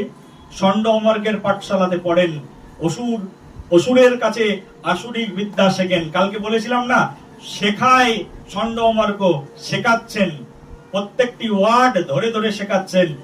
প্রহ্লাদ মহারাজ বসে বসে প্রার্থনা করছেন, হে প্রভু, হে ভগবান, হে নিখিল জগতের প্রতি, সমগ্র জগতের একমাত্র পরমাশ্রয়, তুমি যদি জগতের একমাত্র আশ্রয় হও তাহলে আমাকে আশ্রয় দাও। আর আমি তোমার কাছে এই প্রার্থনা করি, এরা যা যা শোনাচ্ছে, যত বিষ্ণু বিদ্বেষী কথা শোনাচ্ছে, কিছুই যেন আমার কানের মধ্যে প্রবিষ্ট না হয়। যদিও প্রবিষ্ট হয়, কানের মধ্যে দিয়ে যেন বেরিয়ে যায়, আমার হৃদয়ের মধ্যে যেন প্রবেশ না করে। প্রহ্লাদ মহারাজকে ষণ্ড অমার্গ যত কূটনীতি শিখিয়েছে, সব কানের মধ্যে ঢুকেছে, এই কান দিয়ে বেরিয়ে গেছে, হৃদয়ের মধ্যে প্রবেশ করেনি। বলো রাধে রাধে। প্রেম সে বলো। কত কূটনীতির কথা শিখিয়েছেন, কত রাজনীতির কথা শিখিয়েছেন প্রহ্লাদ মহারাজকে, কিন্তু কিছুই কানের মধ্যে দিয়ে প্রবেশ করেছেন, কিন্তু হৃদয়ের মধ্যে কিছুই আর প্রবেশ করেননি, শুধু কানের মধ্যেই প্রবেশ করেছেন। দেখবে এই যে আমি যে কথাগুলো বলছি না, এই কথাগুলো এখানে সবার হৃদয়ের মধ্যে প্রবেশ করছে এমনটি কিন্তু নয়। এই যে কথাগুলো কীর্তন হচ্ছে, কীর্তিত হচ্ছে, কিছু কিছু মানুষের কানের মধ্য দিয়ে যাচ্ছে আর কানের মধ্য দিয়ে বেরিয়ে যাচ্ছে। কারণ এত পাপ করে করে রেখেছে না, এই কানের মধ্য দিয়ে, এই কান থেকে একদম ডাইরেক্ট ফুটো রয়েছে ওই কানে, একদম এই দিক দিয়ে বেরিয়ে চলে যাচ্ছে আর নিচের দিকে যাচ্ছে না। এই মন, হৃদয় বস্তু যেখানে আছে না, এই পর্যন্ত আর যাচ্ছে না কারুর। আছে নাকি কেউ এরকম? হ্যাঁ, কই দেখি কেউ আছে কিনা, হাত তোলো।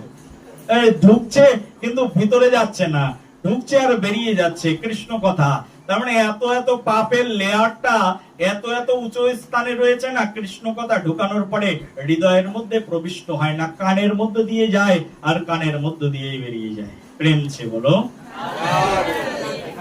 এ মনে হয় আমার একা হয় নাকি? বলো রাধে রাধে।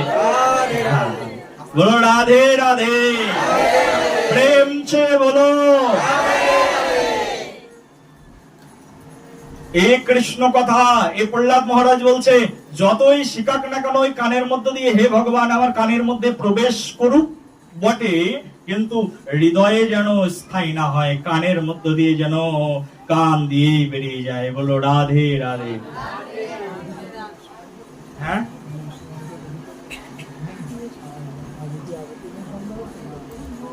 না ডাইরেক্ট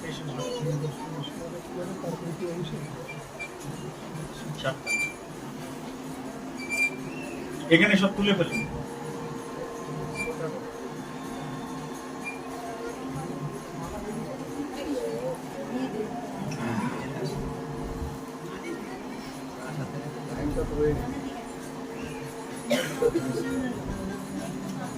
প্রেম সে বলো, জোর সে বলো, দুহাত উঁচু করে বলো। হাত উঁচু রাখলে কি হবে? হ্যাঁ, হাত উঁচু করে রাখো, আগেই তোমার হাতটা ভগবান গৌর নিতাই ধরবেন। বলো রাধে রাধে। এখন তো নামাও, বেশি সময় ধরে রাখতে পারবে না। গৌরনিতায়ের মতো পারবে না। গৌরনিতায়ের কত ধৈর্য! জগৎজীবকে শিক্ষা দেওয়ার জন্য গৌরনিতায় দুহাত উঁচু করে দাঁড়িয়ে রয়েছেন, অনাদিকাল ধরে দাঁড়িয়ে রয়েছেন, কত জন্ম দাঁড়িয়ে রয়েছেন, কত কাল ধরে দাঁড়িয়ে আছেন। প্রত্যেক কলিযুগে পৃথিবীতে, প্রত্যেক কলিযুগে নয়, যে যুগে ভগবান শ্রীকৃষ্ণ জন্মগ্রহণ করেন তার পরবর্তী যুগে গৌরনিতায় জন্মগ্রহণ করেন, আর সেখান থেকেই তিনি এই হাত উঁচু করে দাঁড়িয়ে থাকেন, জগৎজীবকে বলেন এই দেখো হাত উঁচু করে দাঁড়িয়ে আছে, এই যে হাত উঁচু করে। আমাদের গৌরনিতাই যে আমাদের মন্দিরের মধ্যে আছে না, কোনোদিনের জন্য হাত নামায় না, সব সময়ের জন্য হাত উঁচু করে দাঁড়িয়ে থাকে, 24 ঘন্টা, 24 আওয়ার্স। যেদিন থেকে গৌরনিতাই এসেছে আমাদের মন্দিরে সেদিন থেকে হাত উঁচু করে দাঁড়িয়ে আছে, এখনো পর্যন্ত হাত নামায়নি। কিন্তু আমাদের বেশি সময় হাত উঁচু করে থাকলে হাত নামিয়ে দিতে ইচ্ছা করে, কারণ আমরা নিচে নামা প্রাণী তো উঁচুই উঠতে জানি না। বলো রাধে রাধে, প্রেম সে বলো। এই যে হিরণ্যকশিপু এবার প্রহ্লাদকে কোলের পরে বসিয়েছেন, কোলের পরে বসিয়ে প্রহ্লাদকে বলছেন, প্রহ্লাদ ওই যে গুরুকুল থেকে কি শিখেছো শেখাও, আমাকে জানাও। প্রহ্লাদ বলছে, বাবা আমি গুরুকুল থেকে শিখেছি এটাই যে এই জগতের সবচেয়ে শ্রেষ্ঠ বস্তু যদি থেকে থাকে তাকে বলে নববিধা ভক্তি। এই জগতের শ্রেষ্ঠ বস্তু কি? বলছে নববিধা ভক্তি। সেবার কি জিনিস রে বাবা নববিধা ভক্তি? বলছে আমি শিখেছি, আমার জীবনে যত শিক্ষা আছে সব শিক্ষার শ্রেষ্ঠ শিক্ষা হচ্ছে শ্রবণ কীর্তন স্মরণ বন্দন পাদ সেবন দাসরে পূজন সখী জন আত্মনিবেদন। এই পূজন সখী জন আত্মনিবেদন, এই যে বাবা এই 9টা ভক্তি। আমার জীবনে যত শিক্ষা শিখেছি তার মধ্যে শ্রেষ্ঠ শিক্ষা হচ্ছে এই নববিধা ভক্তি। এই নববিধা ভক্তি হচ্ছে শ্রেষ্ঠ, এর চেয়ে শ্রেষ্ঠ বস্তু আর এই জগতে আর কিছু নেই। এই ভক্তির আশ্রয় যদি কেউ থাকে তাহলে তার জীবন ধন্য, না হলে তার জীবনে সব শেষ। হ্যাঁ, এই বিষ্ণু ভক্তির কথা শিখেছো তুমি, এত বড় সাহস! প্রহ্লাদের প্রতি হিংসা করলেন হিরণ্যকশিপু, হিংসা, নিজের পুত্রের প্রতি হিংসা।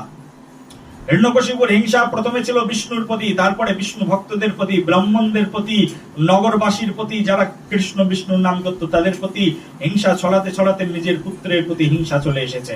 কারণ নিজের প্রাণের প্রিয় পুত্র, ঔরাস জাত্যপুত্র, তাকে কোলের উপরে বসিয়েছেন, সুন্দর করে স্নেহ দান করেছেন, মুখে চুম্বন দান করেছেন।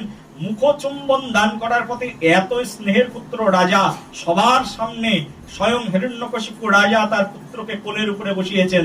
যেই না ভগবানের নববিধা ভক্তির কথা কীর্তন করেছেন, সঙ্গে সঙ্গে প্রহ্লাদ মহারাজকে কোল থেকে ছুড়ে ফেলে দিয়েছেন। বুঝতে পারছেন তো? এই মনের দুটো কাজ, একটা হচ্ছে সংকল্প আর একটা হচ্ছে বিকল্প। কি বলো? সংকল্প আর বিকল্প। মনের দুটি কর্ম মুখস্থ করো। মনের কটা কর্ম? দুটো কর্ম, একটা হচ্ছে সংকল্প আর একটা হচ্ছে বিকল্প। সংকল্প শব্দের অর্থ এখনই এটা ভালো লাগছে, কিছুক্ষণের মধ্যে এটা আবার নষ্ট হয়ে যাবে, ভালো লাগবে না, এটাকে বলে বিকল্প। একটাকে বলে সংকল্প আর একটাকে বলে বিকল্প। মনের দুটি কর্ম, সংকল্প করা তার মানে কোনো কিছু অ্যাকসেপ্ট করা, আর সঙ্গে সঙ্গে সেগুলোকে ভঙ্গুর করে দেওয়া, ফেলে দেওয়া, ছুড়ে ফেলে দেওয়া, আর ভালো লাগছে না। আজকে ভগবান শ্রীকৃষ্ণকে ডাকতে ভালো লাগছে তো কালকে আর শ্রীকৃষ্ণকে ডাকতে ভালো লাগবে না, জানো তো? এটাই সত্য, বাস্তব। কৃষ্ণকে আজকে ভালো লাগছে তো কালকে ভালো লাগবে না। আর গুরুদেব তো ছাড়ো, বৈষ্ণব তো ছাড়ো। এই বৈষ্ণবকে ভালো লাগছে না তো ওই বৈষ্ণবের কাছে যাব।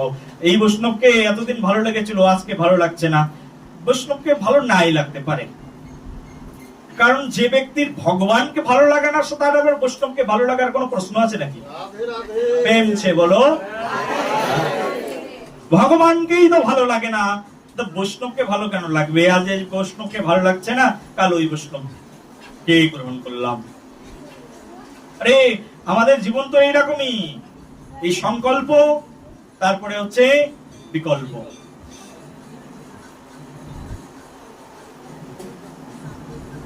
এর কারণটা কি?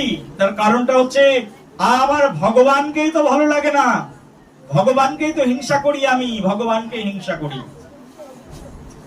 জীব আজকের এই বৈচিত্র্যময় পৃথিবীতে জীবের এই অসংখ্য ভাবে বিস্তারের কারণ হচ্ছে ভগবানকে হিংসা করা। গোলক বৃন্দাবনে বসে বসে হিংসা করেছিলাম ভগবানকে, তার ফলশ্রুতিতে এই পৃথিবীতে কলিযুগে জন্মগ্রহণ করেছি। বলো রাধে রাধে, প্রেম সে বলো, আরো জোরে।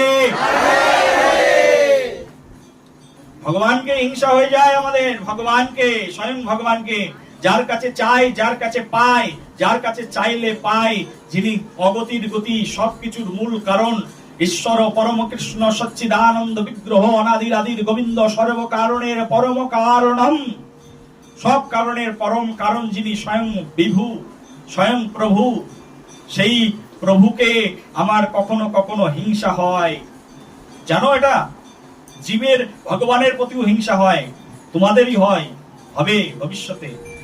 ভগবানকে ভালোবাসতে শুরু করো, ভগবানকে ভালো কাপড় পরাও, তখন মনে হবে ভগবান বেটা তুই এত ভালো কাপড় পরিস, আমাদেরকে পড়াস না। ভগবান মন্দিরে সেবা করো কিছুদিন, আমার পরিচিত, দেখো তোমাদের কি মনে হচ্ছে তোমরা এখনো পূজার ঘরে গিয়ে কখনো পূজা করেছো? মন্দিরের মধ্যে ডেডিকেটেড হয়েছো?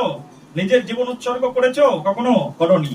আমি ডেডিকেটেড অনেক ভক্তদেরকে দেখেছি, দীর্ঘ প্রায় 15 বছর এই লাইনে, এই যে ভগবত ভক্তির প্রচার ধারার সঙ্গে যুক্ত রয়েছি। 15 থেকে আরো বেশি, 20 বছরের মতো হতে যাচ্ছে।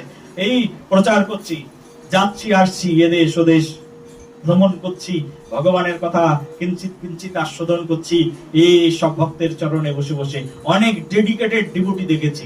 পুরোপুরি তার মানে বাড়ি ছেড়ে দিয়েছে, বাবা ছেড়ে দিয়েছে, মা ছেড়ে দিয়েছে, সংসার ছেড়ে দিয়েছে, মন্দিরকে আপন করে নিয়েছে, আর ভগবান শ্যাম সুন্দরকে আপন করে নিয়েছে। শ্যাম সুন্দরের পায়ের নুপুর দেখে আর সহ্য করতে পারলেন না। ও শ্যাম সুন্দর বেচারা, তোমার এত সুন্দর সুন্দর নুপুর পড়ার শখ জাগে, আমাদের বুঝি জাগে না? স্বয়ং পূজারী যিনি রাধারানীকে প্রতিদিন সোনার নুপুর পড়ায়, মানুষ দামি দামি নুপুর দিয়ে যায় রাধারানীর চরণে, সেই রাধারানীর চরণের নুপুর দেখে এত লোভ হয়ে গেল, সামলাতে পারলো না। পূজারী নিজে বাবা ছেড়েছে, মা ছেড়েছে, চাকরি ছেড়েছে, সংসার ছেড়েছে, পূজা করতে করতে 15 বছর হয়ে গেল, রাধারানীর পায়ের নুপুর নিয়ে বাড়িতে চুরি করে পালিয়ে গেল। আর মন্দিরে পূজারি আসে না, নুপুরও পাওয়া যায় না। কি হলো? তাহলে পূজায় গেছে, ওই পূজারি নুপুরের প্রেমে পড়ে গেছে, রাধারানীর প্রেম ছেড়ে দিয়ে। বলো রাধে রাধে, প্রেম ছে বলো। এমন আমি দেখেছি, বেঁচে রয়েছে, সেসব লোকে ডেকে ডেকে দেখাতে পারি, এই দেখো সেই চোর যে রাধারানীর নুপুর চুরি করেছে, রাধারানীর পায়ের সোনার নুপুর চুরি করেছিল, দেখো এখনো দেখাতে পারি তাদেরকে, আমার চোখে দেখা। হিংসা হয় না? রাধারানীর পায়ের নুপুর দেখলেও আমাদের হিংসা হয়। আমরা সেই জীব, আমরা সেই জীব। কতটা ভক্ত হয়েছো? ডেডিকেশন এসেছে এখনো হৃদয়ের মধ্যে? পূর্ণাঙ্গ শরণাগতি এসেছে? শরণাগতির স্তরে গিয়ে তাও মনের ভিতরে এই ধরনের প্রবঞ্চনা, সংকল্প, এই বিকল্প, সংকল্প বিকল্প। মনের কাজ হচ্ছে এখনই কোনো কিছুকে সংকল্প করা, সঙ্গে সঙ্গে ভেঙে ফেলা, বিকল্প করা, এই হচ্ছে মনের কাজ। সেই জন্য চঞ্চল হি মন কৃষ্ণ প্রমতি বলভদ্রম, আমাদের এই মন এত বেশি চঞ্চল, এই মনকে কন্ট্রোল করবার জন্য সেই জন্য সদা সর্বক্ষণ এই ভাগবত শ্রবণ, নিত্যম ভাগবত সেবয়া, ভাগবতের উত্তম শ্লোকে ভক্তির ভবতি নিষ্ঠ।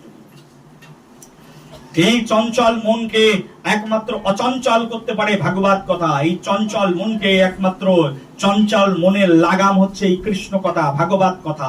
এই কৃষ্ণ কথা, ভাগবত কথার লাগাম যদি কারোর মুখের উপরে থাকে, কৃষ্ণ কথা, ভাগবত কথার উপর লাগাম যদি কারোর ও মুখের উপরে একেবারে বিস্তীর্ণ থাকে, বিস্তৃত থাকে, তখন সে এই মনটাকে একটা কৃষ্ণ চরণার বৃন্দে সেবামূলক মনে রূপান্তরিত করতে পারে। বলো রাধে রাধে, প্রেম ছে বলো।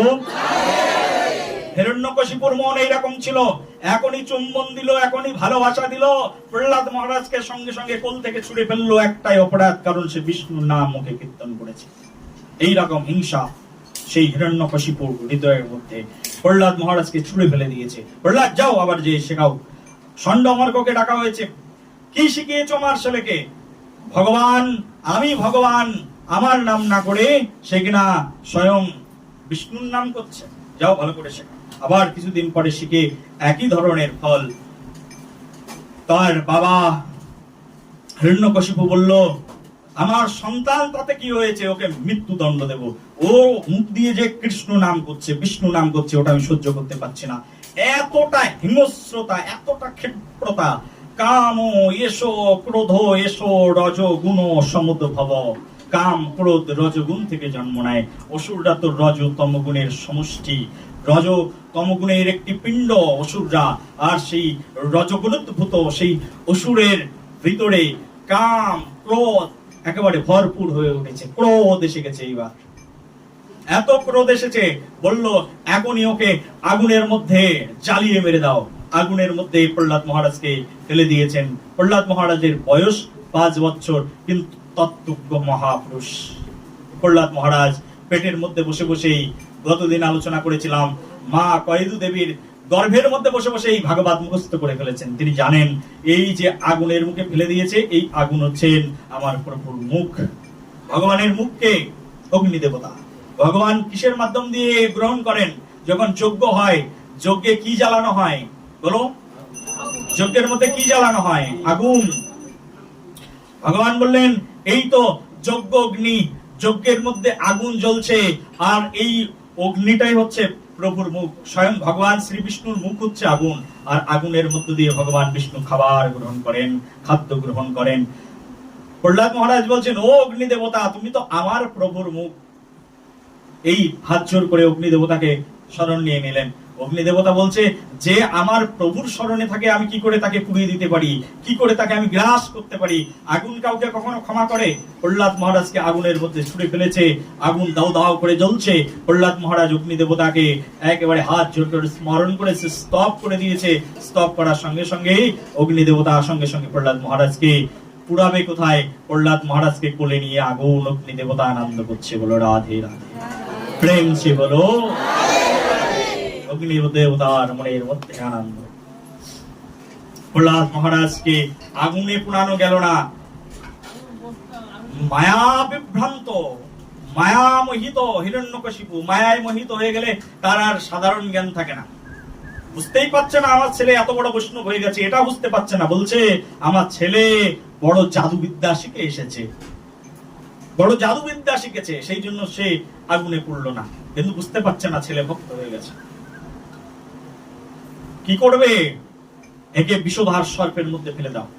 বিষধার সর্পরা কিলবিল করছে কিছু খাবার অন্বেষণের জন্য, তার মধ্যে প্রহ্লাদ মহারাজকে ফেলে দিয়েছে। সর্পদের দিকে দেখে বলছেন, ও হো হো সর্প দেবতা, তুমি তো স্বয়ং আমার প্রভুর সিকিউরিটি। আমার প্রভু যখন পৃথিবীতে আসেন, তার মাথার উপরে ফণি ধারণ করে দাঁড়িয়ে থাকো, ছত্র ধারণ করে দাঁড়িয়ে থাকো। আমার প্রভু তোমার পৃষ্ঠের উপরে শুয়ে থাকে, স্বয়ং বিষ্ণু তোমার পিঠের উপরে শুয়ে রয়েছে। আমার প্রভু যেখানে বিশ্রাম করেন, সেই বিশ্রাম আগারে খাটের পরে যদি কোনো ভগবানের কারুর ছেলে, মনে করুন সাপকে যদি সাপের গায়ের মধ্যে ছুঁড়ে ফেলা হয়, তাহলে সাপের কি কোনো কষ্ট হয়? কষ্ট হবে? বলছে এ তো আমার ভগবান, আমার প্রভু সাপের শয্যার উপরে শুয়ে থাকে। বিষ্ণু কার উপরে শুয়ে থাকে? সাপের উপরে। বলে একেবারে দামি পালঙ্কের উপরে আমার বাবা আমাকে ছুঁড়ে ফেলেছে, কি আনন্দ! পালঙ্কের উপরে সাপের মাথার উপরে বাবার মতো পা তুলে প্রহ্লাদ মহারাজ শুয়ে পড়েছেন। সাপেরা বলছেন, এই তুই আমার খাটে আয়। ওই সাপ বলছেন, না না তুই আমার খাটে আয়, আমার উপরে আয়, তুই তো কৃষ্ণ ভক্ত, তুই তো বিষ্ণু ভক্ত। সাপেরাও কত আনন্দ করলেন। বলো রাধে। সাপের সবলেও মৃত্যু হলো না প্রহ্লাদ মহারাজ। কিরে, সাপের সবলেও মৃত্যু হলো না? একে বিষ খাও, বিষ। বিষ মিশ্রিত অন্ন প্রহ্লাদ মহারাজের মুখের সামনে ধরা হয়েছে। প্রহ্লাদ মহারাজ যখন খাবার সামনে পেয়েছেন, পাওয়ার পরে প্রহ্লাদ মহারাজ বলছেন, এই কি দিয়েছে জানি না, তবে যা দিয়েছে শাস্ত্রে বর্ণনা করা আছে এই পৃথিবীর সব কিছু ভগবান গ্রহণ করতে পারেন, তো ভগবানকে অর্পণ করে দিই। ভগবানকে অর্পণ করার পরে প্রসাদ হয়ে গেলে পরমানন্দে ভক্ষণ করব। আর যখন সেই বস্তুটা পেয়ে ভগবান শ্রীকৃষ্ণকে অর্পণ করেছেন, প্রহ্লাদ মহারাজ তো ছোটবেলা থেকেই কাম বীজ কাম গায়ত্রী সব জানতেন, ঠিক আছে? বীজ মন্ত্র উচ্চারণ করে এবার ভগবানকে ভোগ নিবেদন করেছেন। ভগবান, এই যে তোমাকে অর্পণ করলাম, এখন তুমি হে জনার্দন কৃপা করে গ্রহণ করো। ভগবান গ্রহণ করে নিয়েছেন। আর ভগবান যখন সেই বিষ মিশ্রিত অন্ন গ্রহণ করে নিয়েছেন, প্রহ্লাদ মহারাজ তখন সেই প্রসাদ, এবার মহাপ্রসাদে গোবিন্দে নাম ব্রহ্মণি বৈষ্ণবে স্বল্প পুণ্য বতাং রাজন বিশ্বাস নৈব জায়তে, মহাপ্রসাদের বন্দনা করে এবার ভক্ষণ করে নিয়েছেন। আর প্রসাদ রূপে যেই ভক্ষণ করেছেন সেই বিষ মাখানো খাবার প্রহ্লাদ খেয়ে নিলেন, কিন্তু সেটা অমৃতময় প্রসাদে রূপান্তরিত হয়ে গেল। প্রহ্লাদ মহারাজ এবার বিষ মাখানো খাবারটা খেয়ে নিলেন, সেটা প্রসাদ হয়ে গেল। হ্যাঁ, তুমি বিষ দিয়েছো তাতে কি? প্রহ্লাদ মহারাজ তো আর বিষ দেখছেন না, প্রহ্লাদ মহারাজ দেখছেন এই অমৃতময় প্রসাদ ভক্ষণ করে নিয়েছেন। প্রহ্লাদ মহারাজ কোনো কিছুতেই তো কাজ হচ্ছে না, কি করে মারবো? একবার মত্ত হস্তি, যে হাতি একেবারে পাগল হয়ে গেছে, সেই মত্ত হস্তির পায়ের নিচে ফেলে দিয়েছে। অনেকগুলো মত্ত হস্তি ধরে নিয়ে এসে জঙ্গল থেকে তাদের পায়ের নিচে ফেলে দিয়েছে। এদের পায়ে চাপা খেয়ে 5 বছরের বালক প্রহ্লাদ মরবেই মরবে। প্রহ্লাদ মহারাজকে ফেলে দিয়েছেন সেই মত্ত হস্তিদের সম্মুখে, আর মত্ত হস্তিরা পা দিয়ে লাথি মারার বদলে একজন ছোট্ট করে একটা ওই যে বড় বড় স্পেশালিস্ট ম্যারাডোনা আছে, ও আরো বড় বড় স্পেশালিস্ট ফুটবলারের মতো টুম করে মেরে দিয়েছেন। আর একজনের সুরের উপরে উঠে গেছেন, সুর থেকে সুরে, এই সুর থেকে ওই সুরে, ওই সুর থেকে ওই সুরে, ওই সুর থেকে ওই সুরে, হাতির সুরে সুরে। আজকে প্রহ্লাদ মহারাজ ভাবছেন, কতদিন বাবা আমাকে কোনো খেলনা প্রেরণ করে না, আজকে কত দামি খেলনা আমাকে প্রেরণ করেছে। এই সুর থেকে ওই সুর, ওই সুর থেকে ওই সুরে হাতির সঙ্গে খেলছেন। খেলতে খেলতে এই হাতি বলছেন, এই আমার পিঠে ওঠো প্রহ্লাদ। আর সেই সুর দিয়ে বাগিয়ে হাতি পিঠের উপরে প্রহ্লাদ মহারাজকে বসালেন। আর সেই প্রহ্লাদ মহারাজ একটা মাউদ বনে গেল, আর সেই হস্তির পিঠের উপরে উঠে আনন্দ করতে থাকলো। বলো রাধে রাধে। প্রহ্লাদ মহারাজ কি? প্রহ্লাদ মহারাজ কত প্রেমময়ী ভক্ত ছিলেন ভগবানের, সেই হস্তির পিঠের উপরে উঠে এবার আনন্দ দেখে তো অবাক, কি মায়াবী, কি মায়াবী, এর মতো মায়াবী তো আর কেউ নেই দেখছি। কি করা যায়? এখন বড় বড় পাঠান পিয়াদারা এবার প্রহ্লাদ মহারাজকে ধরেছেন, ধরে প্রহ্লাদ মহারাজকে এবার খুব করে বেঁধেছেন। বেঁধে পাথরের সঙ্গে, ভারী পাথরের সঙ্গে, প্রস্তর খণ্ডের সঙ্গে বেঁধে সমুদ্রের মধ্যে ছুড়ে ফেলো, নিক্ষেপ করো। সমুদ্রের মধ্যে নিক্ষেপ করেছে, আর সমুদ্র থেকে স্বয়ং সমুদ্র অর্ণব, প্রথমে আলোচনা শুরু করেছিলাম না, অর্ণব অম্বুধৌ, ভগবানকে বলা হচ্ছে অর্ণব অম্বুধৌ, অর্ণব অম্বুধৌ। সেখান থেকে উঠে এসে প্রহ্লাদ মহারাজকে কোলে তুলে নিলেন। প্রহ্লাদ, তুমি আমার বুকে এসেছো, পরম কি শান্তি, এসো তোমাকে আমি আলিঙ্গন প্রদান করি। সমুদ্র দেবতা বললেন, হে প্রভু, তোমার ভক্ত আজ আমার মাঝে এসে, আমার মধ্যে এসে পড়েছে। কি রত্ন দেব? দামি দামি রত্ন, মণি মুক্তার আভরণ। সমুদ্রের মধ্যেই তো পাওয়া যায় মণি মুক্তা। কোথায় থাকে? সমুদ্রের মধ্যে। সমুদ্র সব মণি মুক্তা দিয়ে প্রহ্লাদ মহারাজকে মালা পরিয়ে বললেন, বাড়ির দিকে যাও। রাধে রাধে, প্রেম সে বলো। এই হচ্ছে প্রহ্লাদ। সেই জন্য ভগবানের ভক্তকে তুমি হিংসা করলে কি হবে? বারবার বারবার বারবার হিংসা করছে ভগবানের ভক্ত প্রহ্লাদ মহারাজকে তার পিতা হিরণ্যকশিপু। তুমি চিন্তা করো, তুমি কতবার হিংসা করেছো ভগবানকে। বারবার ভগবানের ভক্তকে হিংসা করার পরেও সেই ভক্ত অক্ষুণ্ণ রয়েছেন। এই হচ্ছে ভগবান কৃপা। প্রেম সে বলো। কতবার হিংসা। এবার তুমি হিরণ্যকশিপু নিজেই চিন্তা করো। আমি নিজে হিরণ্যকশিপু। ভাবো হৃদয়ের মধ্যে হাত দাও, বুকের মধ্যে হাত দাও, সবাই ভাবো আমি কত বড় হিরণ্যকশিপু।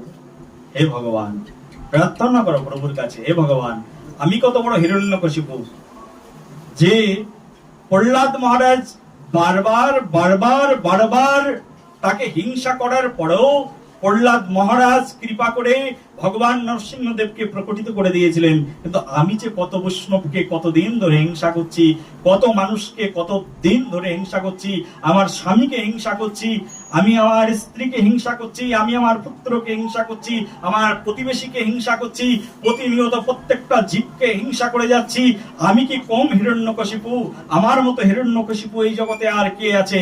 হে ভগবান, তুমি যেমন হিরণ্যকশিপুকে বুকের মধ্যে আঙুল দিয়ে, নখার বৃন্দ দিয়ে তার হৃদয়ের সকল পাপ রাশিকে ভস্মীভূত করে দিয়েছিলে, তেমন করে হে প্রভু আমার হৃদয়ের মধ্যে বসে আজকের এই দিনে তুমি আমার সকল পাপকে তুলে নাও আর আমাকে মুক্ত করে দাও, যেন আমি তোমার চরণ পেতে পারি। বলে দাও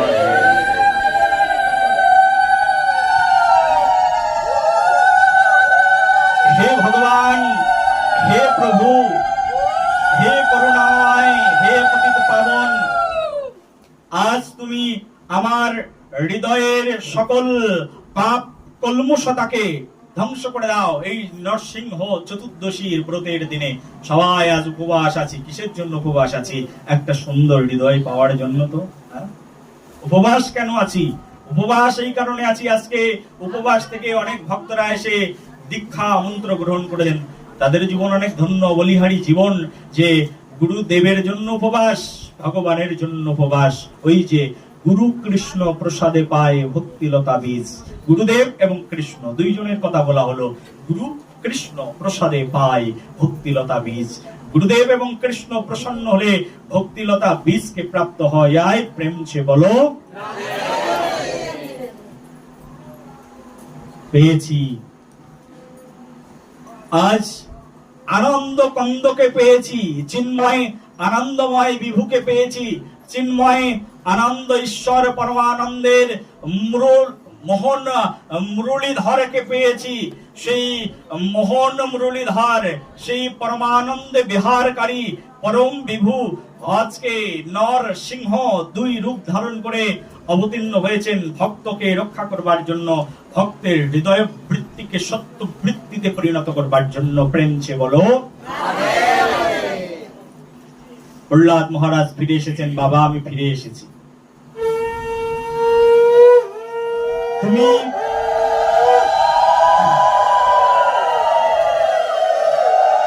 যে ফিরে এসেছো,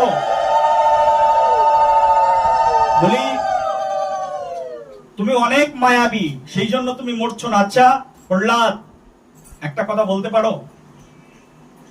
বলো বাবা।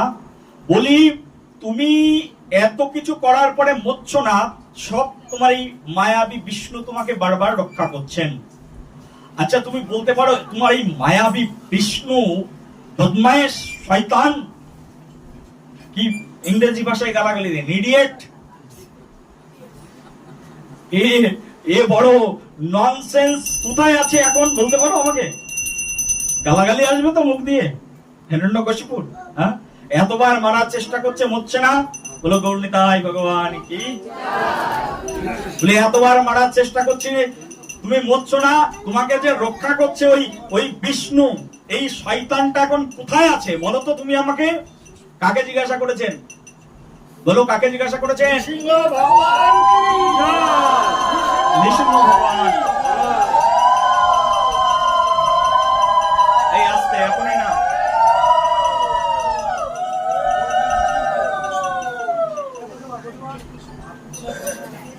বলছি তোমার এই ভগবান কোথায় আছেন বলো? প্রহ্লাদকে জিজ্ঞাসা করেছেন। কে জিজ্ঞাসা করেছেন? হিরণ্যকশিপু বলছেন প্রহ্লাদ তোমার এই দুষ্কৃতিকারী শয়তান হিরণ্যকশিপু এই ভগবান বিষ্ণু কোথায় আছে? অসুরের কাছে ভগবান তো শয়তান, বলছে কোথায় আছে এখন তিনি? তো ভগবান কোথায় আছেন জিজ্ঞাসা করার সঙ্গে সঙ্গেই প্রহ্লাদ মহারাজ বলছেন বাবা আমি ভগবানকে দেখতে পাচ্ছি। কোথায় দেখতে পাচ্ছ বলো তো? ভগবান সব জায়গায় আছে। ভগবান সব জায়গায় আছে? হ্যাঁ আছো অনারো অনিলে চিরনব নীলে ভূধর সলিল গগনে আছো বিটপিলতায় জলদের গায়ে শশী তারকায় তপনে। বলো রাধে রাধে। নেই কোথায় ভগবান? সব জায়গায় আছেন। ভগবান সব জায়গায় আছেন, সব জায়গায়। অনন্ত অনাদির আদির গোবিন্দ সব জায়গায় বিচারণ করেন। আচ্ছা এই স্তম্ভের মধ্যে আছে। মৃত্যুকে কেমন করে ডেকে নিয়ে আসছে দেখুন। বলছে এই স্তম্ভের মধ্যে আছে। বলছে এই স্তম্ভের মধ্যে আছে। একদম বিশাল তরবারি হাতে নিয়ে হিরণ্যকশিপু এইবার সেই দৌড়াতে দৌড়াতে গিয়ে সেই স্তম্ভে একটা লাথি মেরেছেন। এর মধ্যে ভগবান আছে? দেখাচ্ছি মজা। একটা লাথি মেরেছেন স্তম্ভের মধ্যে, আর সেই স্তম্ভ পর্যন্ত প্লার। সেই স্তম্ভের মধ্যে এমন লাথি মেরেছে, মার সঙ্গে সঙ্গে সেই স্তম্ভ ভেদ করে তার মধ্যে থেকে স্বয়ং ভগবান বেরিয়ে এসেছেন নরসিংহ রূপ ধারণ করে। बोलो नरसिंह भगवान की जय, प्रहलाद महाराज की निताय गौर प्रेमानंदे हरि हरि बोल। এই ভগবান বেরিয়ে এসেছেন, ভগবান সেই স্তম্ভের মধ্যে থেকে বেরিয়ে এসেছেন। বেরিয়ে এসে একেবারে সেই হিরণ্যকশিপুকে ধরেছেন, ধরে একেবারে উড়ুর উপরে রেখেছেন। উড়ুর উপরে রেখে হিরণ্যকশিপুকে এবার তার পেট ছিঁড়ে দিচ্ছেন। পেট ছিঁড়ে অর্ধেক করে দিয়েছেন। এই সময় বলছেন, হিরণ্যকশিপু তুমি ব্রহ্মার কাছ থেকে বর নিয়েছিলে, সবগুলো বর কিন্তু আমি পূরণ করে দিচ্ছি। দেখো, তুমি বলেছিলে যে আমাকে কেউ দিনের বেলায়ও মারতে পারবে না, কেউ রাতের বেলায়ও মারতে পারবে না। গতদিন আলোচনা করেছিলাম না? হ্যাঁ, আমাকে কেউ দিনের বেলায়ও মারতে পারবে না, আমাকে কেউ রাতের বেলায় মারতে পারবে না। তুমি বর নিয়েছিলে ব্রহ্মার কাছে, দেখো এখন দিনের বেলায়ও নাই, এখন রাতের বেলায়ও নয়, এখন কি? এই যে এখন কি কি এখন সন্ধ্যাবেলা। আমি এখন তোমাকে সন্ধ্যাবেলায় মারছি, গোধূলি লগ্নে মারছি। বলো রাধে রাধে। তুমি ব্রহ্মার কাছ থেকে বর নিয়েছিলে না যে আমাকে স্থলেও মারতে পারবে না, পাতালে মারতে পারবে না, ঊর্ধ্বলোকে মারতে পারবে না। দেখো আমি তোমাকে মাটির উপরেও মারছি না, শূন্যের উপরেও মারছি না, আকাশেও মারছি না, অন্তরিক্ষও মারছি না, পাতালেও মারছি না। আমি এই মধ্য স্থানে রেখে আমার উড়ুর উপরে তোমাকে রেখেছি, আমি এখন তোমাকে মারবো। দেখো তুমি বরগুলো মিলিয়ে নাও, সবগুলো প্রতিশ্রুতি মিলছে কিনা। ভগবানের উপরে চালাকি কেউ করতে পারে কখনো? হ্যাঁ, ভগবানের উপরে চালাকি করবে? এই করবে, তুমি করবে, তুমি করবে, কে করবে বলো? করবে কেউ? হাত তোলো, করতে চাই ভগবানের উপরে চালাকি। আজকে ভগবানের উপরে করবে চালাকি, দুদিন পরেই এই হিরণ্যকশিপুর মতো বুঝবে জ্বালাকি। বলো রাধে রাধে। একেবারে কোলের উপরে তুলে এবার যখন মারছেন তখন বলছেন, এই তুমি তুমি বর নিয়েছিলে না, তুমি বলেছিলে যে কোন নারী তোমাকে মারতে পারবে না, কোন পুরুষও মারতে পারবে না। দেখো তো আমার দিকে তাকিয়ে, আমি নারী না পুরুষ? না, আমি নারীও নই, আমি পুরুষও নই। কি তুমি তুমি বলেছিলে না যে আমাকে কোন জন্তু জানোয়ারও মারতে পারবে না, কোন দেবতারা মারতে পারবে না, গন্ধর্বের অধিকারী গন্ধর্ববাসী যক্ষ রাক্ষস কেউ মারতে পারবে না। কত বর নিয়েছিলে? পুরুষ মারতে পারবে না, কোন প্রাণী মারতে পারবে না, কোন প্রাণীও নই আমি, কোন নারীও নই, কোন পুরুষও নই, কোন গন্ধর্ব নই, কোন রাক্ষস নই, কোন দেবতা নই, আমি স্বয়ং ভগবান ত্রিলোকের অধীশ্বর। আমি তোমাকে মারছি, কিন্তু আমার রূপটা তো তুমি দেখো, আমি অর্ধেক সিংহ আর অর্ধেক মানুষ। তার মানে আমি মানুষও না, আমি সিংহও না, আমি নর সিংহ। আমি তোমাকে মারছি, দেখো তোমার কন্ডিশন গুলো ঠিকঠাক আছে কিনা দেখে নাও। হ্যাঁ ঠিক আছে প্রভু, সব কন্ডিশন ঠিক আছে, এবার আমি তোমাকে মারবো। তোমার সব কন্ডিশন আমি পূরণ করে দিয়েছি, যতগুলো শর্ত তুমি দিয়েছিলে সব শর্তকে আমি এক এক করে পূরণ করে দিয়েছি। তুমি আরো একটা শর্ত দিয়েছিলে না, আমাকে ঘরেও মারতে পারবে না কেউ, বাইরেও মারতে পারবে না। দেখো আমি তোমাকে ঘরেও মারবো না, তোমাকে বাইরেও মারবো না, একেবারে ঘরের দরজার চৌকাটের উপরে ফেলে আমি তোমাকে মারছি। বলো রাধে রাধে। কোথায় মারছি আমি তোমাকে? ঘরের দরজার চৌকাট। তার মানে এটা ঘরও না, ঘরের বাইরেও নয়, তার মানে ঘরে ঢুকতে অর্ধেক, ঘরের বাইরে বেরাতে অর্ধেক, সেখানে পাচ্ছি আমি তোমাকে। কন্ডিশন ঠিক আছে? হিরণ্যকশিপু, এই হিরণ্যকশিপু ঠিক আছে? তুমি তোমার হিরণ্যকশিপুকে জিজ্ঞাসা করো, অন্তরের মধ্যে যে হিরণ্যকশিপু বসে আছে, তোমার চালাকি দিয়ে তুমি তাকে বুঝাও। ঠিক আছে? ঠিক আছে? আমি তোমাকে ঠিক জায়গায় ঠিক সময় সবগুলো কন্ডিশন পূরণ করে নিয়ে আমি এখন তোমাকে মারছি। এই হিরণ্যকশিপুকে বধ করে দিলেন, আর হিরণ্যকশিপু বধ হয়ে গেল। আর সঙ্গে সঙ্গে প্রহ্লাদ মহারাজ সেখানে এসে হাত জোর করে দাঁড়িয়ে পড়লেন, হে ভগবান। আর সব ভক্তরা মিলে তখন সেই হিরণ্যকশিপুর কীর্তন শুরু করে দিলেন। আমরা সবাই মিলে কীর্তন করব, আর ভাগবত কথার এখানেই বিশ্রাম। সবাই মিলে যে কীর্তন করেছিলেন সেই কীর্তন আমরা সবাই মিলে করব, আর সবাই মিলে এই নরসিংহদেব ভগবানের আজকে এখানে অভিষেক করব। আপনাদের সকলকে অভিনন্দন, ধন্যবাদ যারা নরসিংহদেবের এই চতুর্দশী ব্রত পালন করেছেন এবং নরসিংহ চতুর্দশীতে নরসিংহ ভগবানকে স্নান করানোর জন্য, অভিষেক করবার জন্য যারা এসেছেন।